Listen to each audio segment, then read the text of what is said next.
네, 할렐루야. 하나님 말씀 함께 보도록 하겠습니다. 출애굽기 20장 13절 말씀입니다. 출애굽기 20장 13절 말씀 한 절입니다. 네, 우리 성경책과 우리 앞에 나와 있는 PPT를 활용하셔서 함께 말씀 보도록 하겠습니다. 살인하지 말라. 아멘. 네, 오늘은 이 말씀을 중심으로 죽음에서 영원한 생명이라는 제목으로 하나님 말씀을 함께 살펴보도록 하겠습니다.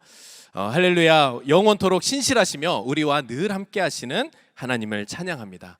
또한 우리 거룩한 예배를 통하여서 하나님의 진리의 말씀이 우리 마음, 우리 가운데 풍성하여지고 또 모든 죄악이 예수 그리스도의 능력의 이름으로 다스려지고 또 하나님의 거룩한 형상만이 우리의 삶의 능력이 되기를 간절하게 소망합니다.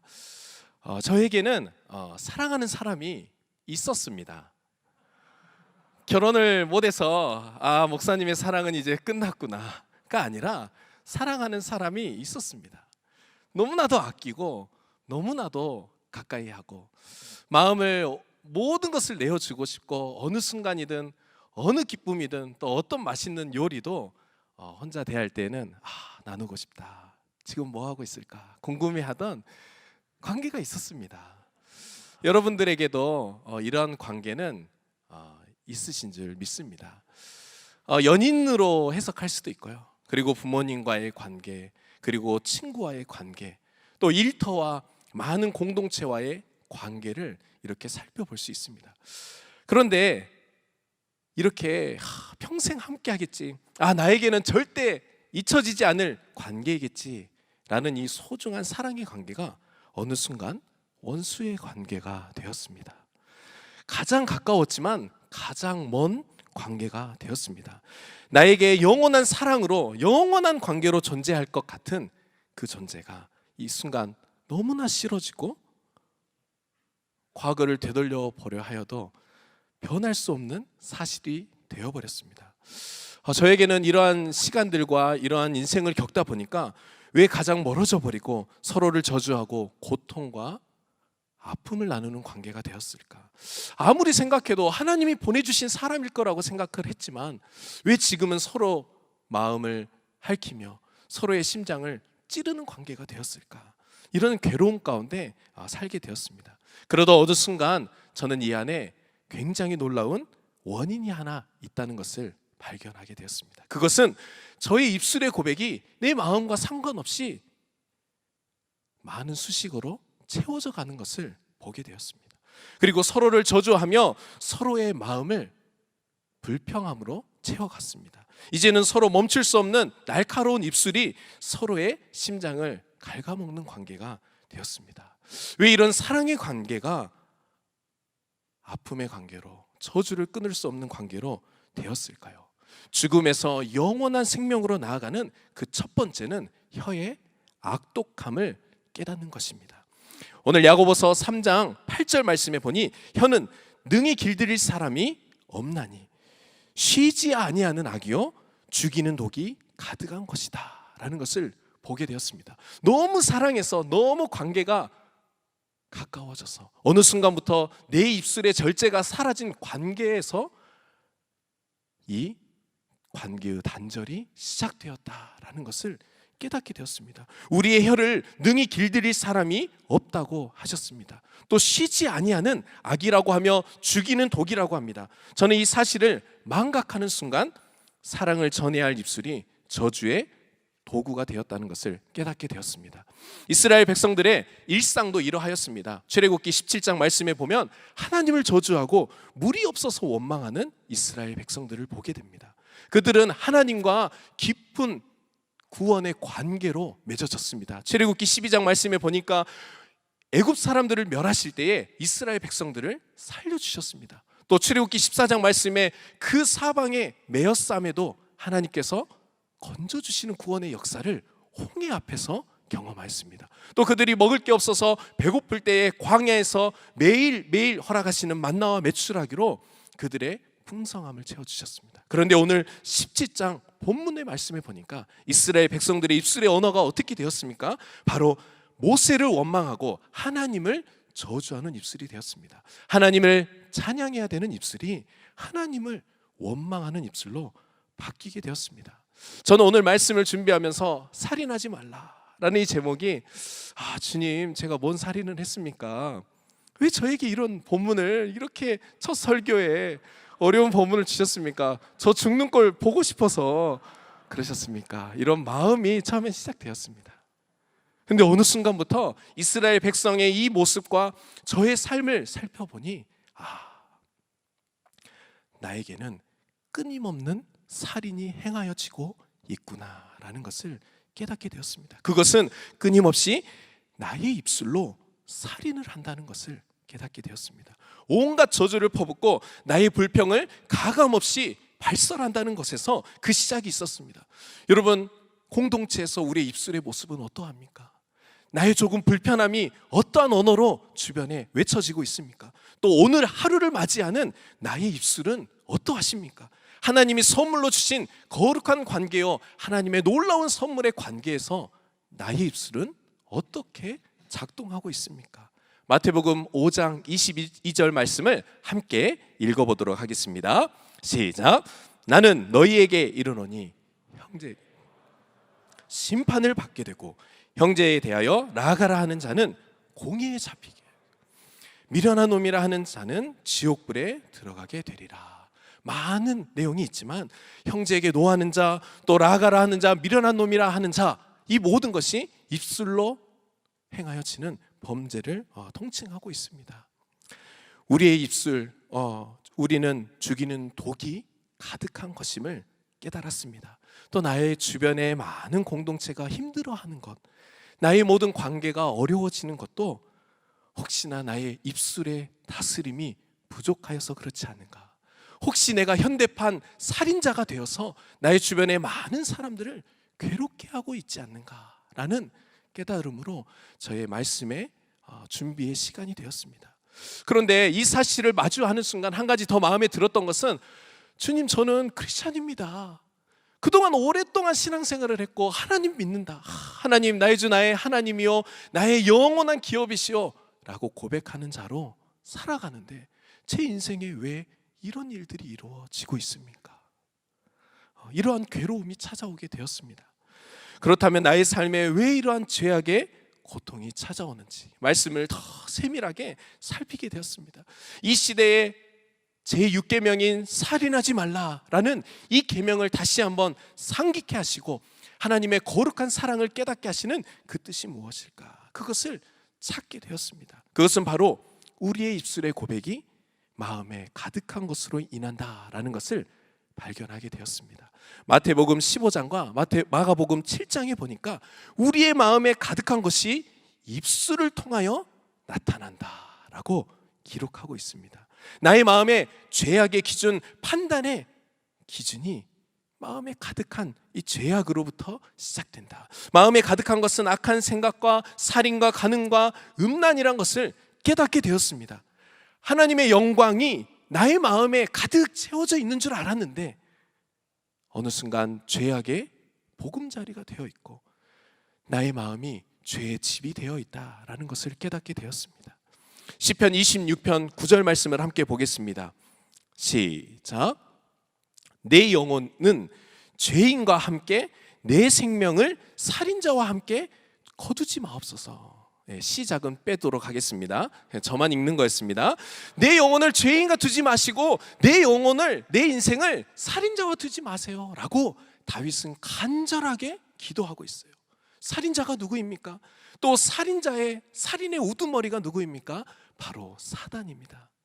우리 같이 보실 말씀은 요한복음 8장인데요 한번 우리 자막으로 보도록 할까요? 8장 44절입니다. 우리 이 말씀을 마음에 정말 새기며 한번 보도록 하겠습니다. 시작. 너희는 너희 아비 마귀에게서 났으니 너희 아비의 욕심대로 진리에, 그는 처음부터 살인한 자요 그가 그 속에 없으므로 진리에 서지 못하고 거짓말 제 것으로 말하나니 이는 그가 거짓말쟁이요 거짓의 아비가 되었습니다. 아멘. 사단이 우리 마음의 주인이 되어서 나를 다스리구나.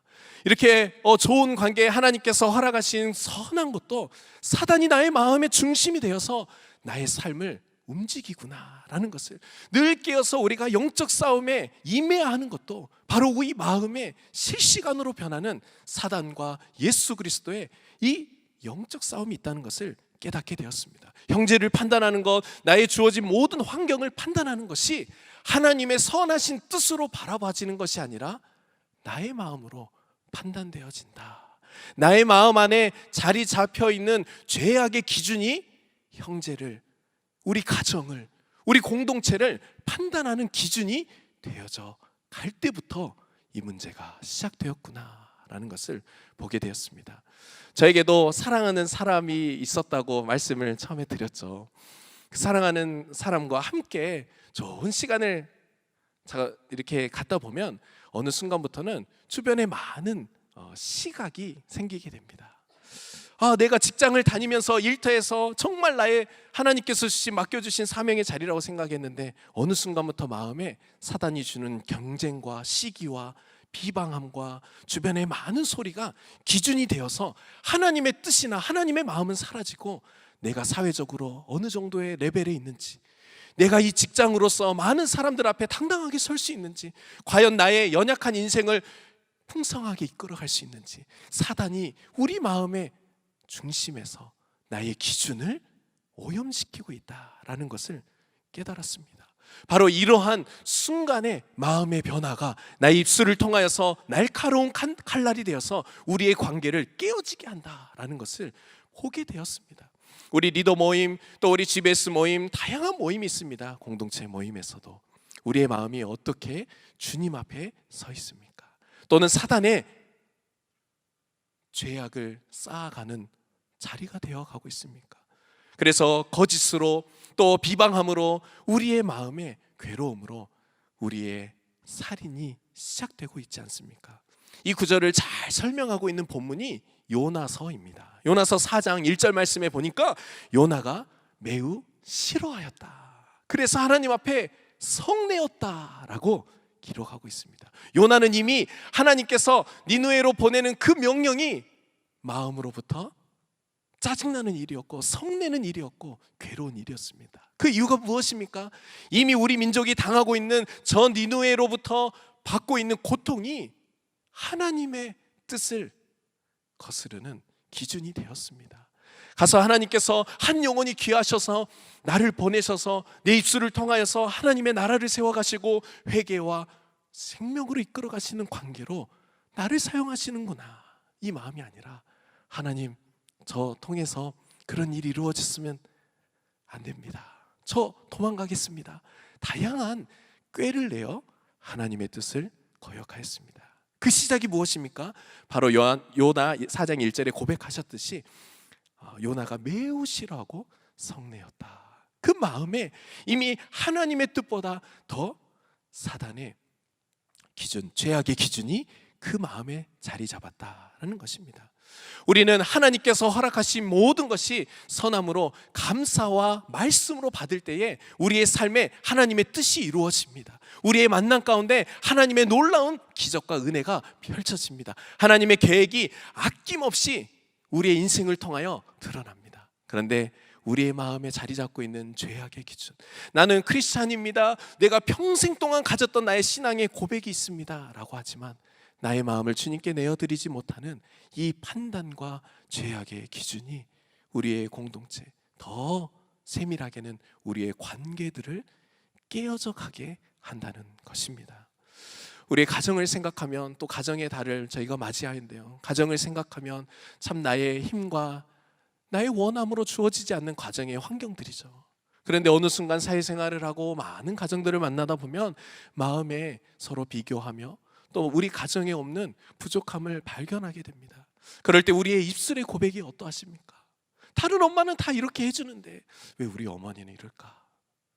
다른 가정은 더 풍성한데 우리 가정은 왜 이럴까?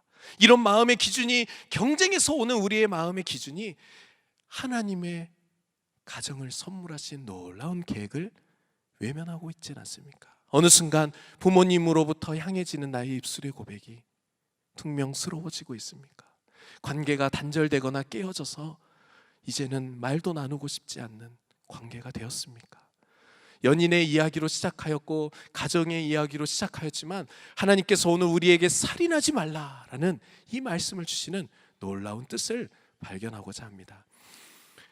이 말씀의 고민들을 가지고 한 주를 보내면서 이 말씀을 명확하게 한 방에 아주 탁월하게 클리어하게, 똑같은 말이죠, 명백하게 이렇게 진단하시고 명쾌한 답을 주셨습니다. 호세아서 4장 1절과 2절인데요 우리 한번 보도록 하겠습니다. 네, 시작.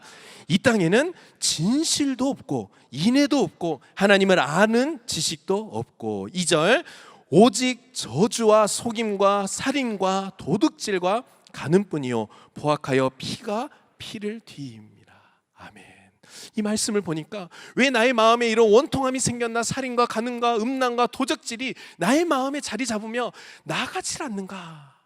내가 아무리 신앙생활하고 교회 와서 열심히 하나님의 말씀 예배하며 찬양하며 기도하지만 왜 이런 게 우리 안에 자리 잡고 있는가 보니 호세아서 4장 1절 말씀처럼 진실과 인애와 하나님을 아는 지식이 사라질 때에 나의 마음이 괴로움의 도성이 되는구나 라는 것을 깨닫게 되었습니다.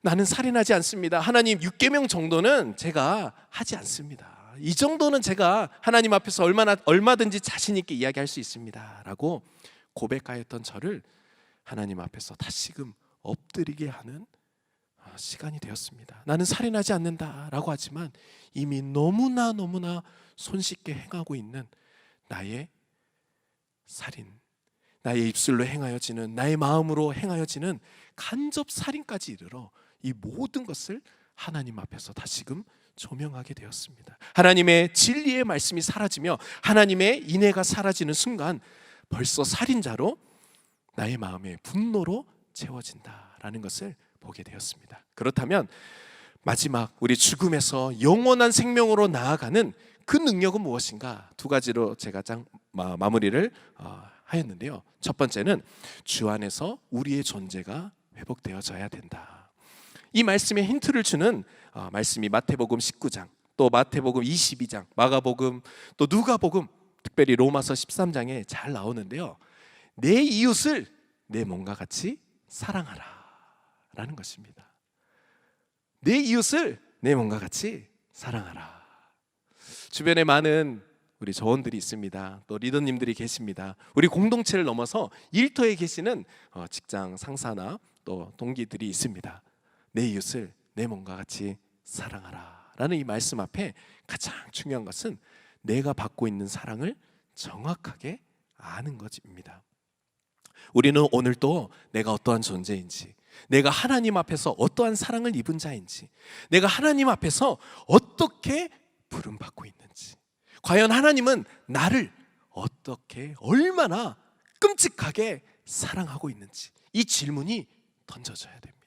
어려운 환경과 풀리지 않는 상황들이 있으십니까? 그 가운데서도 먼저 외쳐져야 할 것은 하나님은 나를 얼마나 사랑하고 있는지, 나의 존재를 주님 앞에서 물어보아야 합니다. 오늘 이 시간 하나님, 제가 살인자였습니다, 내 주변에 많은 사람들의 불편한 관계가 있습니다를 보기 이전에 하나님, 저는 누구입니까? 하나님 앞에서 나는 어떻게 불리워지고 있습니까? 저는 목회자여서 이러한 질문을 자연스럽게 권면드리는 게 아닙니다. 저도 신앙의 위기가 올 때가 있습니다. 저의 괴로움이 찾아올 때가 있습니다. 사랑하던 누군가와 관계가 단절될 때 멘탈이 붕괴되기도 합니다. 그럴 때 주님 앞에 나는 누구입니까? 주님은 나를 누구라 하십니까? 우리 빌립보서 2장 말씀을 한번 같이 살펴보면 좋겠는데요. 이 말씀을 마음에 새기면서 하나님께서 나를 이렇게 사랑하시는구나, 나를 이렇게 생각하시는구나 라는 이러한 발견이 있기를 소망합니다. 빌립보서 2장 5절 말씀부터 8절까지인데요. 한번 말씀 같이 보도록 하겠습니다. 시작. 너희 안에 이 마음을 품으라. 곧 그리스도 예수의 마음이니 그는 근본 하나님의 본체시나 하나님과 동등됨을 취할 것을 여기지 아니하시고 오히려 자기를 비워 종의 형체를 가지사 사람들과 같이 되셨고 사람의 모양으로 나타나사 자기를 낮추시고 죽기까지 복종하셨으니 곧 십자가에 죽으심이라. 아멘. 하나님께서는 왜 이런 어려움을 겪으셨습니까? 또 모든 고난과 수모, 고통과 역경을 왜 겪으셨습니까? 왜 죄 없으시고 순결하신 하나님께서 누구를 위하여 십자가에 그 온갖 저주를 당하셨습니까?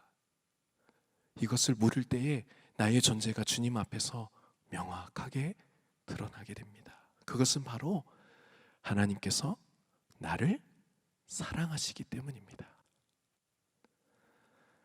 바로 하나님께서 나를 사랑하시기 때문입니다. 모든 것을 내어주시고 하나님의 그 영광까지도 우리에게 허락하시는 것은 하나님께서 나를 사랑하시기 때문이다 라는 우리의 깨어진 자아, 우리의 깨어진 사회의 모든 아픔 속에서 하나님께서 내가 너를 사랑한다 라고 이야기하고 계십니다. 이것이 바로 오늘이고 내일이고 주님 오시는 그날까지 불리워져야 하며 고백되어져야 할 주님 안에서 나의 존재가 회복되어져야 되는 모습입니다. 여러분, 정말 하나님께서 나를 사랑하신다, 이 고백이 마음 가운데 울려지고 계십니까? 그렇다면 두 번째, 우리의 외쳐져야 될 고백이 하나 더 있습니다. 그것은 바로 유일한 재판장이신 예수 그리스도가 누구신지 점검해 보아야 합니다. 오늘도 교회에 나와 많은 시간을 봉사와 섬김으로 주님 앞에 앉아 있습니다. 그럴 때 예수님이 누구실까? 라는 이 깊은 질문이 우리 안에 자리 잡아야 합니다. 예수님이 누구십니까? 그냥 많은 사람들 가운데 역사적인 한 사람으로 나의 마음에 맺혀져 있습니까? 아니면은 기독교라는 이 종교를 만들었던 종교의 창시자로 알려져 있습니까? 그냥 내 친구가 이야기하니까 교회 찾아와서 보이지는 않지만 그냥 계신다고 알고 있는 분이십니까?